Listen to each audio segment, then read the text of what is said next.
Oke, selamat sore teman-teman. Balik lagi di vlog gua yang ketiga.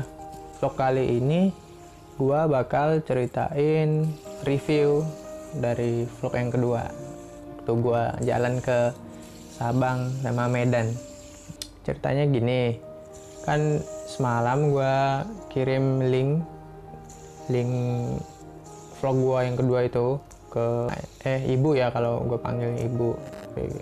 Orang-orang Singkawang sih biasa manggil mama gitu. Gue ikut-ikut orang Singkawang aja lah, karena gue berasal dari Kalimantan Barat, khususnya di kota Singkawang. Pas malam itu gue kirim link, terus emak gue itu telepon, bagus katanya. Ya senang aja kan orang tua anaknya bisa pergi-pergi gitu. Terus dia chat gue kayak gini nih, dia kasih kritik dan saran yang membangun ya pastinya bagi gue. Contohnya kayak gini nih, lu lihat sendiri. Pertama gue dipuji-puji, terus akhirnya dikasih kritik, masukan, dan saran ya. Nah, gue bacain aja ya.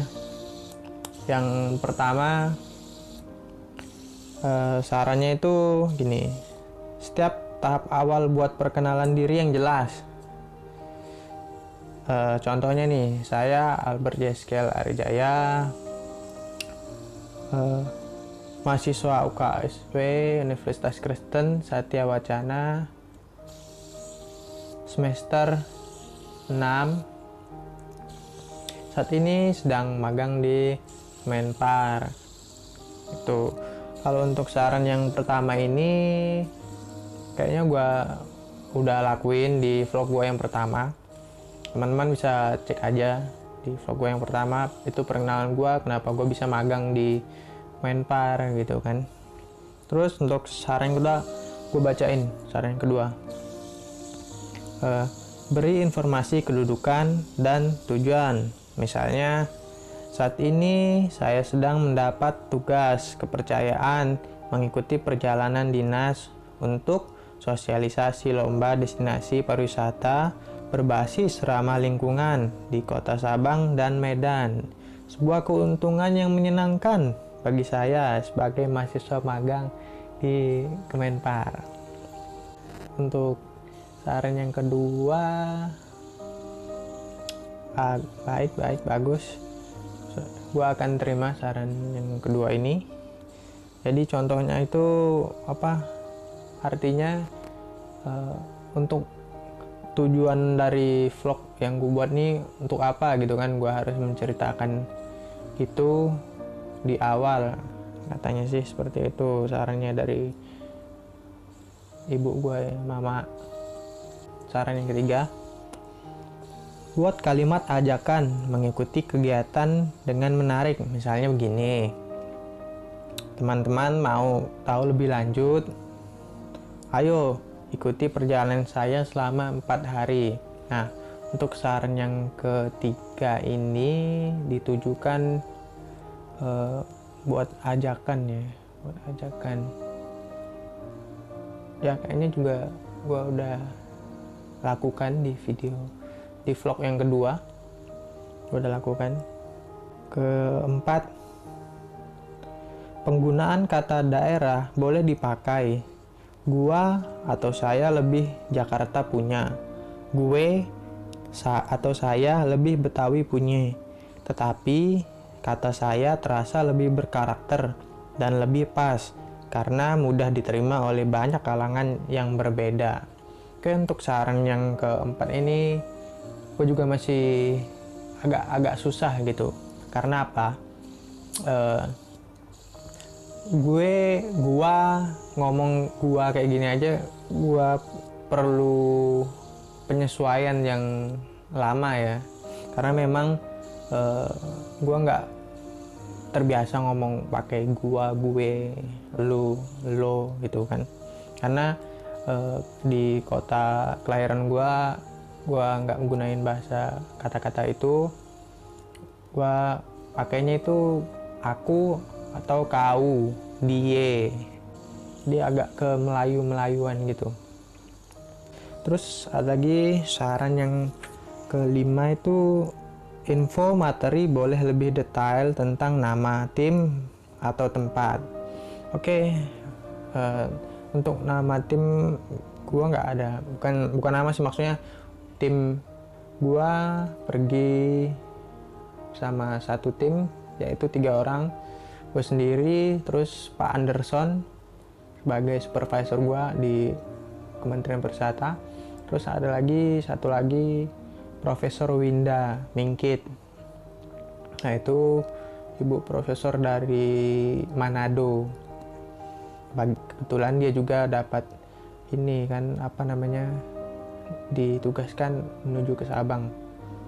Terus jarak ya Jakarta ke Medan itu sekitar 1 jam 45 menit atau sampai 2 jam lah gitu kan. Kalau lancar, terus bukan kalau lancar sih, maksudnya kalau pesawatnya itu nggak delay. Terus dari Medan ke Sabang itu sekitar 45 menit sampai 1 jam. Ya, dari Bandara Kuala Namu ke Bandara Maimun Saleh. Alat transportasi, oke.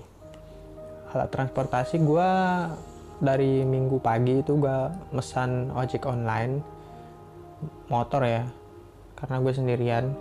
Terus naik Damri, bus Damri, terus naik pesawat. Terus di Sabang sama Medan itu kami merental mobil.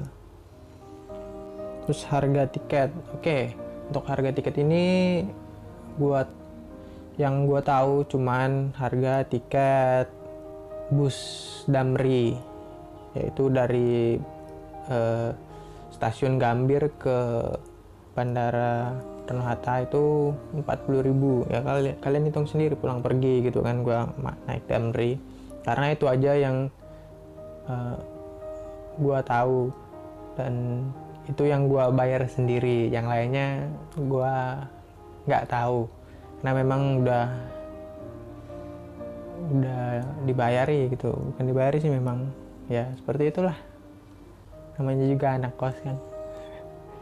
Terus penginapan, oke, penginapan itu di Sabang gue nginep selama 2 malam di guest house Nagoya Inn. Ini gue bawa kartunya. Oh, nampak nggak? Ya, nampak lah. Ini bisa lu lihat sendiri. Ini guest house Nagoya ini berada di pusat kota ya.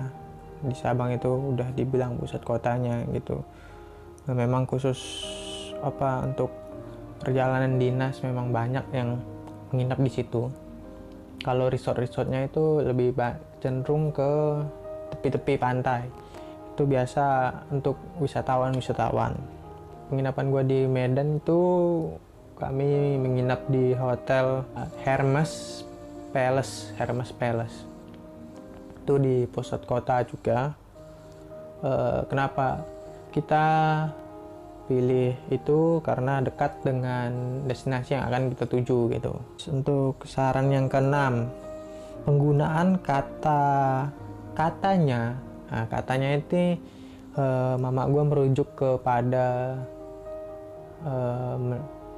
pas gue menjelaskan tentang Pulau Rubiah itu akan lebih bernilai jika diganti dengan, contohnya, menurut cerita masyarakat setempat, zaman dahulu di Pulau Sabang ada seorang wanita yang senang memelihara banyak anjing, tetapi karena adat istiadat yang kuat dan kental agama Islam, jadi ibu wanita ini tidak diperbolehkan tinggal di Sabang, tetapi dia diasingkan ke suatu pulau yang gue tunjuk itu di video di vlog gua yang kedua itu. Nah, jadi nama pulau itu yaitu Pulau Rubiah karena nama wanita itu juga Rubiah gitu. Jadi mungkin seperti itu kali ya yang mama gua pengen. Saran yang terakhir, nomor 7, sebelum mengakhiri cerita perjalanan, buat kalimat promo yang indah tentang destinasi tersebut dan buat penawaran tantangan agar orang tertarik dan berniat suatu saat akan berkunjung.